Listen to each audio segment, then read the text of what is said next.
آپ سے کھل کر کہہ رہا ہوں سب موبائل میں قرآن پڑھنا عجیب عقلیں ماری گئی ہیں. اسی میں ننگی فلمیں، اسی میں ننگی تصویریں، اسی میں قرآن. سوچی تو صحیح آپ کہاں سے یہ بدعت چلی ہے، کہاں سے یہ حرکت شروع کی ہے. اپنے باپ کی تصویر آپ قائم نہیں رکھ سکتے. آپ کا باپ ہے، اللہ کے ہم اس کا مقام ہے، آج کا بھی مقام ہے. آپ برا سمجھتے ہیں کہ باپ کی تصویر قرآن میں لگائی جائے. آپ اتنی ننگی گندی تصویروں میں قرآن رکھے ہوئے ہیں. سوچیے آپ، کوئی ایڈ آ جائے، کوئی اشتہار آ جائے، کچھ بھی آ جائے. میں کہتا ہوں کچھ بھی نہ آئے، جس اسکرین پر سارا گند آ رہا ہے اس پر آپ قرآن پڑھنے کو کہہ رہے ہیں، کوئی حرج نہیں ہے. میں تو سمجھتا ہوں کہ دلوں سے قرآن کی عظمت ختم ہو چکی ہے تو کوئی حرج نہیں. آپ جو چاہیں جہاں چاہیں جو چاہیں کریں، جہاں چاہیں سر پھوڑیں. سیدھی بات.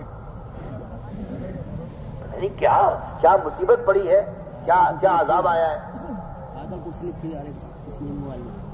ارے آپ قرآن لے کے بیٹھے ہوئے ہیں بس میں، ٹرین میں، ہر مسلمان دیکھ رہا ہے قرآن پڑھ رہے ہیں. آپ کا قرآن پڑھنا سب کے لیے قرآن کی عملی دعوت بن رہا ہے. آپ مسجد موبائل لے کے بیٹھے ہوئے قرآن پڑھ رہے ہیں، لوگ کہہ رہے ہیں دیکھو مسجد موبائل لے کے بیٹھا ہوا ہے. کوئی عالم حرکت کرے گا تو لوگ بھی نکال لیں گے موبائل کہ اچھا یہ بھی ہے موبائل دیکھ رہے عالم صاحب. ہر ایک بیچارہ قرآن پڑھ رہا ہے. وہ قرآن پڑھ رہا تھا موبائل پر عالم. لوگوں نے کہا میاں آپ بھی مسجد میں موبائل لے کے بیٹھے ہوئے تو ہمیں کیوں منع کرتے ہیں کہ بھائی مسجد میں آئے موبائل بند کر دو. اسی کیا پتا قرآن پڑھ رہا ہے.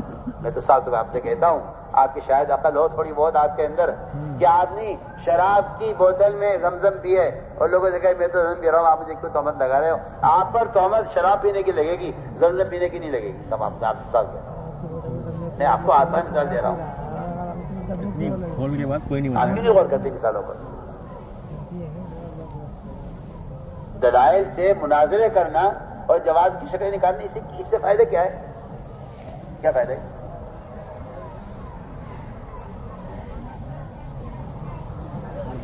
میں بہت تاکید سے کہہ رہا ہوں، آپ ٹرین میں ہو یا بس میں ہو، آپ سفر میں ہو یا گھر میں ہو، آپ قرآن کھول کر دیکھ کر پڑھیے. اس کے علاوہ اور کوئی طریقہ قرآن کی تلاوت کا نہیں ہے. قادسیہ کی جنگ میں صحابہ نے قرآن ساتھ رکھا ہوا تھا میدان قتال میں. اللہ نے قرآن کی وجہ سے مدد کی ہے.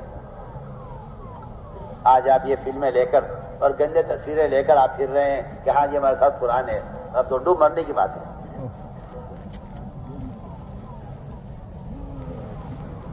اور قرآن کی کو دیکھ کر پڑھنا نہ فرض ہے نہ واجب ہے. اگر آپ کے پاس قرآن نہیں ہے اس وقت تو آپ بغیر دیکھے قرآن پڑھ لیجیے، آپ سورہ اخلاص پڑھتے رہیے، آپ کو تلاوت کا اجر ملے گا.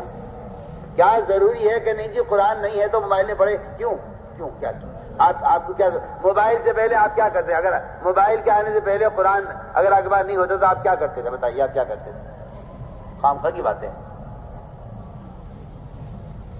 وہ تو یہود و نصارہ نے مسلمانوں کے دلوں سے علم، علماء اور قرآن اس کی عظمت کو ختم کرنے کے لیے فتنہ چلایا، جس کو مسلمان سمجھ نہیں رہا. آپ کہتے ہیں سہولت ہے، ہم کہتے ہیں سہولت نہیں ہے، ان موبائلوں کی نحوست ہے، سہولت نہیں ہے. اللہ نے ہر چیز کے لیے برتن بنایا ہے. یہ ہاتھ کھانے کے لیے ہے، یہ ہاتھ استنجے کے لیے ہے. ہاتھ اللہ نے تقسیم کر انگلیاں تقسیم کر دی ہیں. یہ انگلی تشہد کے لیے ہے. آپ یہ اٹھا لیں، یہ اٹھا لیں، یہ اٹھا لیں. نہیں جی یہ والی اٹھانی پڑے گی آپ کو نماز میں تحیات میں، یہی انگلی اٹھانی پڑے گی.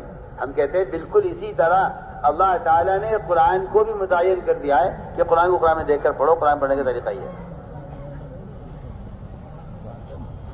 اس لیے ہم تاکید سے عرض کر رہے ہیں کہ ان اعمال کا خوب اہتمام کرنا ہے. اور قرآن کی تلاوت کا بہترین وقت صبح ساجد سے پہلے ہے. مالیہ سوامتیں میں نے سارے بزرگوں کو وضاحت کر کے دیکھے، سب سے زیادہ اللہ کا قرب محسوس کیا صبح ساجد سے پہلے قرآن دیکھ کر پڑھنے. اس طرح ہمیں ان اذکار کا عمل کا اہتمام کرنا ہے.